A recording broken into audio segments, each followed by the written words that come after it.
it's not always sunshine and rainbows, folks. Let's dive into some of the struggles and difficulties and problems you may run into being a breeder.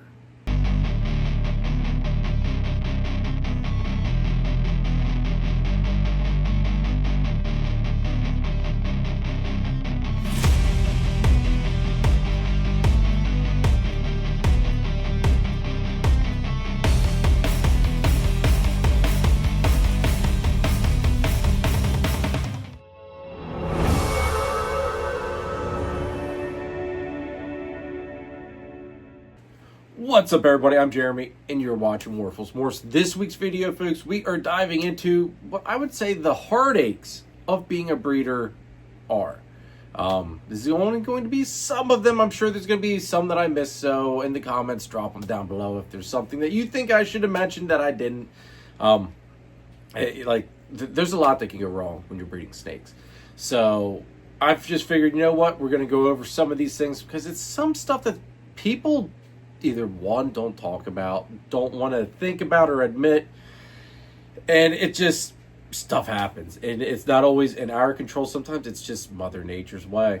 But before we go ahead and dive on into this, folks, do me a favor, hit that like button, hit that subscribe button, hit that notification bell, drop me a comment down below. Like I said, did I forget anything? Do you think there's something I should have added in that I didn't? So let's go ahead and dive on into this. Make sure you check out Nathan at Infinite Possible Pythons. He is your guy to go to if you want to get into the Bang project. On top of it, he's working a bunch of awesome ball python projects. Kahua geckos, Leachianus geckos, crested geckos, some scaleless corn snakes, and he is your one-stop shop for all your branding needs. So check him out. Check out Chris Shelley over at S Reptilia if you need a high-end ball python, blood python, locality boa, or colubrid. He's also Pennsylvania's distributor of Coco to Go and the Chipper, and he can also hook you up with some rats. So make sure you guys check out Chris over at S Reptilia. All right, let's start off basically from the get-go.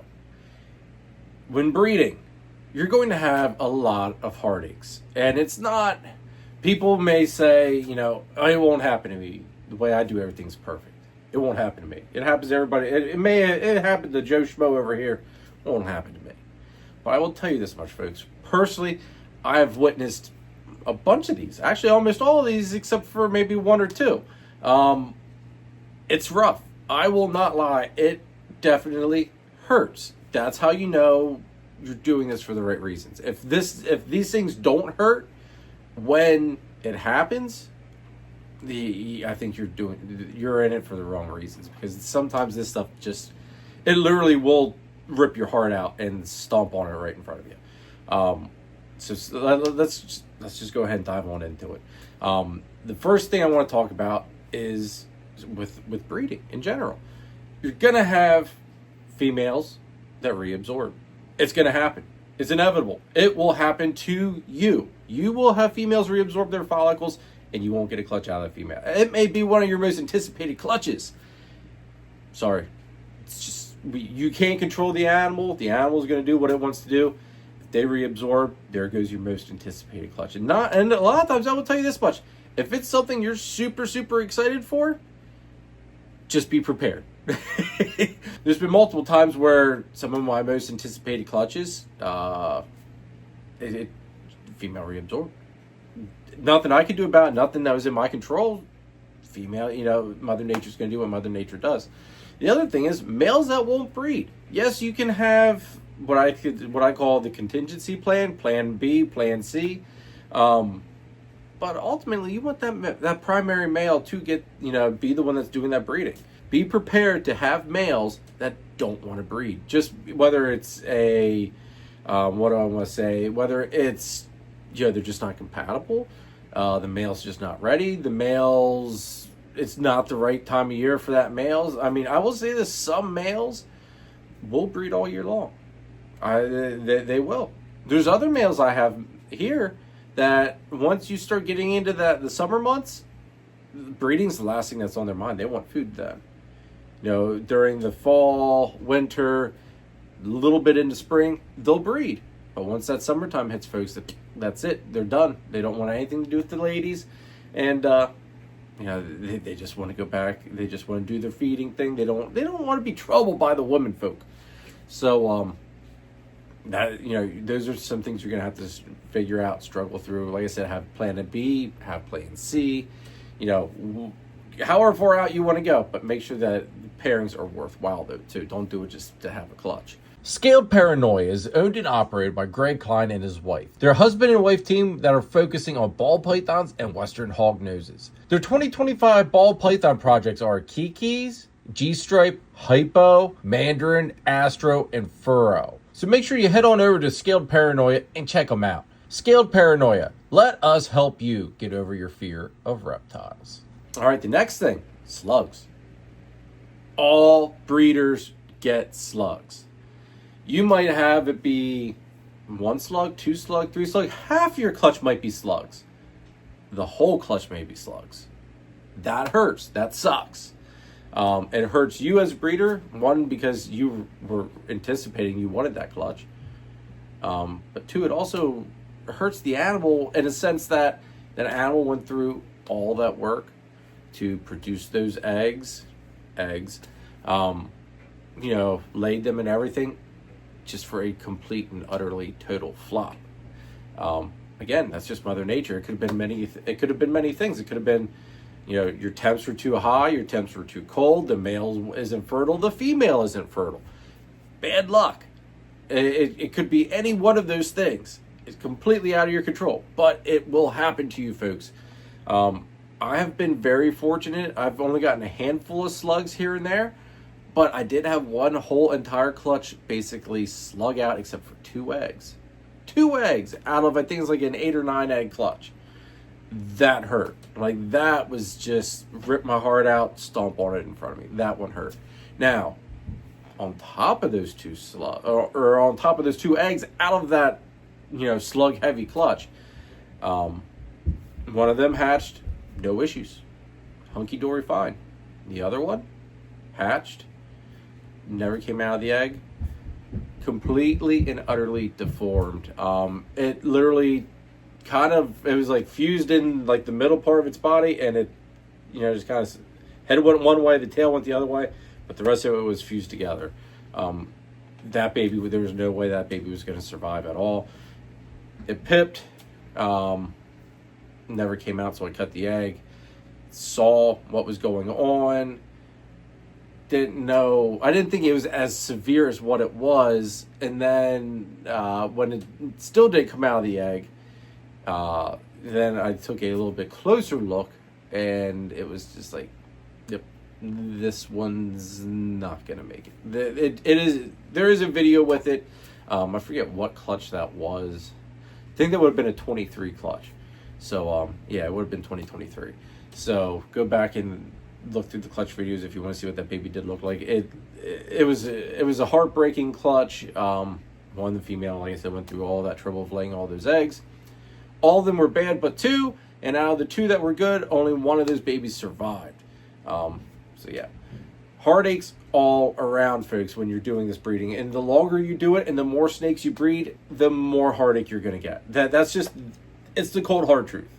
This part of the hobby and industry will rip your heart out. Be prepared for it.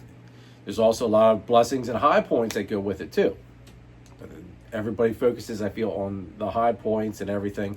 And I just wanted to kind of bring it down a notch, so that way, if you're having problems with your breeding season or you're having some bad luck, you're not alone. We've all been there. You may not see it. Not everybody may publicize it. But I will tell you that everybody goes through it. It'll rip your heart out, folks. It will. But in the end, you've got to take the good with the bad. And the good is so much more rewarding. So just hang in. You'll get through it. Now, like I said before, deformities. You can't control the deformities. It could be kinks. It could be shark mouth. It could be one eye, no eye, fused bodies. You will have babies that will come out deformed. And it'll break your heart. But just know, chances are it wasn't something you did. Yes, you could have temps too high in your incubator, so make sure you do your research. I do keep my eggs incubated at like 89.8, 89.8 I think is what it is. Have your incubator dialed in, so that way you don't get the temp spikes. Try to keep it a consistent 89, 89.8. Hopefully that'll help with eliminating deformities being on your end. Now, like I said, you can't control that stuff sometimes. Sometimes it's just out of your control, either whatever was wrong in the egg, and that's why the baby is the way it is. You will have deformities. Some of them aren't going to be bad. Like, I hatched a snake that had one eye. It survived. It's living fine in its new home. I know people that have hatched snakes with no eyes. The snake is living fine. It's no different than people. People have deformities and they can live out their life to their fullest, and they don't really know any different. That's kind of how things are as far as breeding goes as well. That yes, you may have some slight issues here and there. Sometimes the animal can survive and live a good life. Sometimes they're not life-threatening deformities. Now, some kinks, yes, like there are some kinking stuff. If the kinks, I always say if the kinks like beyond past the cloaca, like they're at the tail part, the snake can deal with that. But anywhere like the rest of the bodies, that gets a little tricky. Stop wasting time trying to prove out animals or taking chances on possible hets or genes you don't know that are there.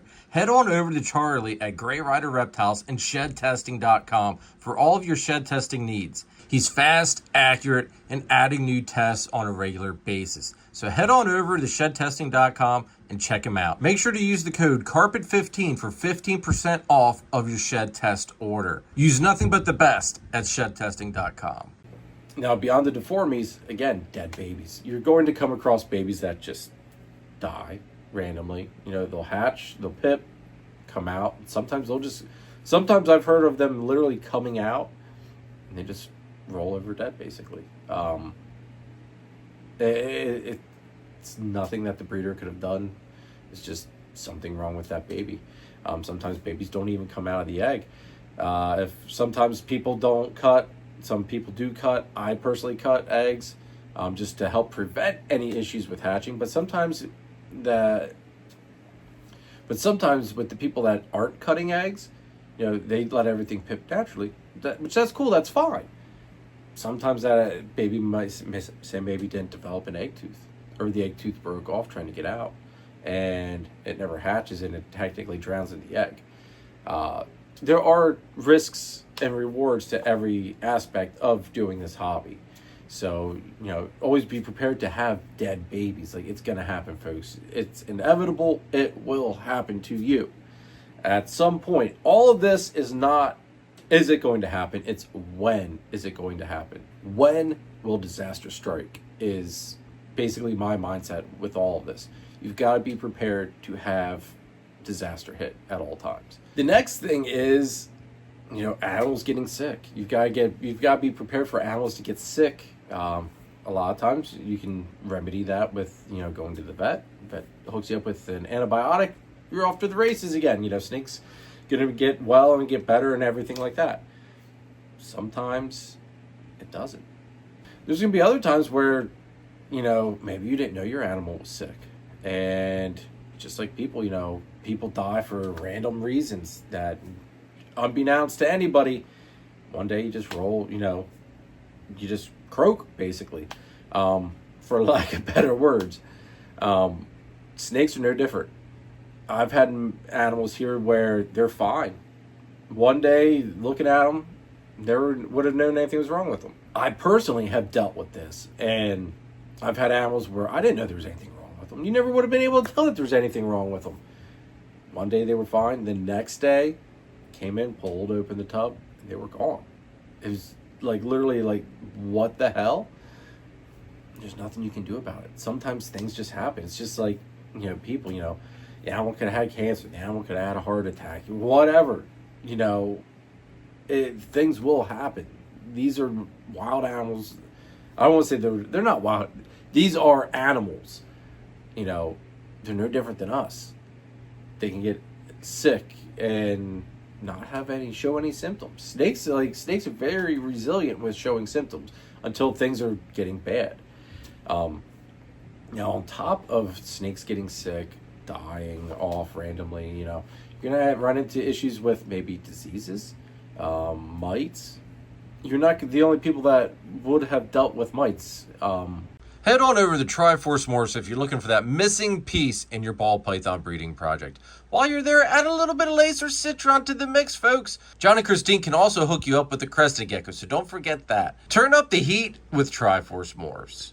If you want to use the best reptile record keeping and tracking software on the market today, scan the QR code or click our partnership link in the description down below for a free 30-day trial of Husbandry Pro. I promise you, you will not regret it. Mites might be the easier to deal with just because it's just a bunch of pain in the ass treating stuff. Now, depending how big your collection is, that would be catastrophic and suck because of the time that it takes to deal with treating every animal and, you know, doing the bedding swaps to the paper and all this and that. I've never had to personally do that yet. Thank goodness. Like, I don't even want to think about dealing with mites. That's the one thing that does scare the hell out of me with doing shows and stuff, you know, is accidentally bringing mites home to the collection. It scares the hell out of me.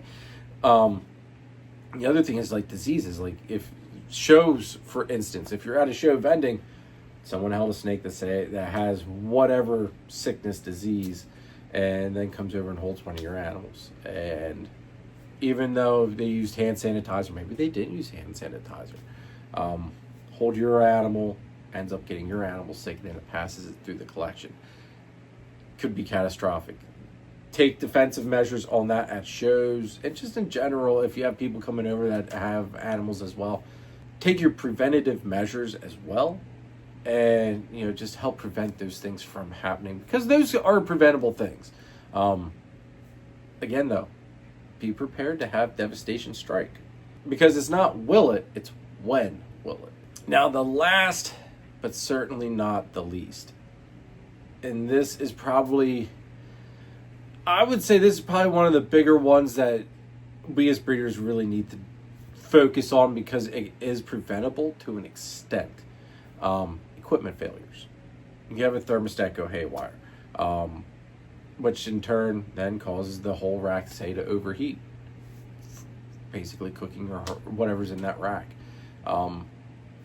That's preventable by not buying cheap equipment. Buy the good stuff. I feel a lot of people try to cut corners because like, oh well, this thermostat regulates temperature just like the other thermostats. There's fail safes built into those thermostats. So maybe that one that's $200, there's a reason that one's $200 as opposed to the other one that's maybe $100. Look into it, or even 20. Like there's some thermostats out there that are like $20, $25. Don't cheapen out on the equipment that is vital to your animal's safety and well-being. Racking and stuff, you probably think, Jimmy, how can racking fail? The heating elements for your racks can fail. That being said, you could have fires. You could have a short in your heat tape, and your heat tape overheats, starts burning through. Next thing you know, poof, you've got a fire. Or maybe it doesn't overheat, or maybe it doesn't catch fire, but it overheats enough to where you cook a rack of animals. There's a lot of stuff that can go wrong equipment-wise. Just make sure you do your part. Buy good equipment. Don't cheapen out on it. Along with, you know, the heat tape and all that stuff, you know, thermostats, your incubator. Don't cheapen out and go buy the cheapest little incubator you can find. Now, I'm not saying that you've got to go out and buy a top-of-the-line $3,000 incubator, because you don't. Because I built mine out of a Coke fridge. But make sure what you put into it is quality stuff. You can DIY a lot of stuff. You can DIY racks. You can DIY an incubator. But if you cheapen out on components for those things, that's when you're setting yourself open for disaster to hit. If you're buying, say, something used and things are a little sketchy on it, and you think maybe, you know, I should replace this or that, or, you know, gee, this doesn't really look like legit, like, you know, this looks like it could be an issue down the line, don't even question it. Just replace it. If it's heat tape, just go get all new heat tape. Just go get it. Heat tape is not expensive, especially when you factor in the minute costs you're putting into it. to the value of the animals that you have in those racks. Just don't cheapen out on your equipment, folks. Your equipment is what keeps you moving. You know, like I said, you can do DIYs, but build your DIY stuff well as well. But depending how you do it, like with DIY stuff, if you don't have your heat tape routed in, you got your tub sliding over top of that heat tape all the time when you're pulling those tubs in and out, what's going to happen? You're going to wear through that heat tape at some point. So you've got to do inspections on that stuff. And that way you don't, you know, have something short circuit, start a fire. The big thing I feel error-wise with the equipment comes down to thermostats, your heating elements. That's your big stuff. Incubators, if you're talking eggs and stuff like that. But as far as your animals, it's the heating elements and the thermostats that are the big one. So don't cheapen out on those things, folks. Just do your due diligence. If you think it needs to be replaced, replace it. It's not worth the heartache. Like I said before, this hobby is great. It's amazing. I love it. The industry is amazing and great. But at the same token, it can beat you down to your knees, rip your heart out, and stomp on it in front of you. But there's also a lot of great to it. So that's going to be it for this week's video, folks. I know. I don't like doing bummer Debbie Downer videos. I don't like this type of format. But I think it's something that people need to think about and know that you're not alone if any of this has happened to you. Don't let it beat you down to the point where you're like, I'm getting out, I'm done, throwing in the towel. Don't let it do that, because everybody will experience one, two, if not all of these at some point. You know, if you've done it, someone else has done it. Simple as that. So just keep that in mind, that we have all been there. We have all witnessed and experienced the failures, the heartaches, just the low points that can happen. The one thing I should have mentioned probably before too is, like, with breeding, you can have females get egg bound and just die on you, right? Just with that. So there's a lot of heartache stuff that can happen, folks. A lot of rewarding stuff there too. But that's going to be it, folks. Greatly appreciate all the love and support. Hopefully this video helped you get your wheels turning a little bit. Also let you know that you're not the only one that has experienced any of this heartache and, you know, the heartbreak of it all. So hopefully you guys enjoyed the video. Drop it in the comments. Did I miss something? Should I have thrown something in there that I didn't throw in? Let me know. And just like I said, you are not alone. If you've had any of this stuff happen to you, you are not alone. So that's going to be it, folks. Have an awesome rest of the week. And also, don't forget, folks, check out the channel members. Check out the channel membership. Link is in the description down below. Check out the channel sponsors as well, because I greatly appreciate all of their love and support. And don't forget, use code WARFL60. Get that 60 days free trial of Husbandry Pro. Carpet 15. Get that 15% off of your order from shedtesting.com. The only people to be using in the industry, folks. Husbandry Pro, shedtesting.com. Use them, love them.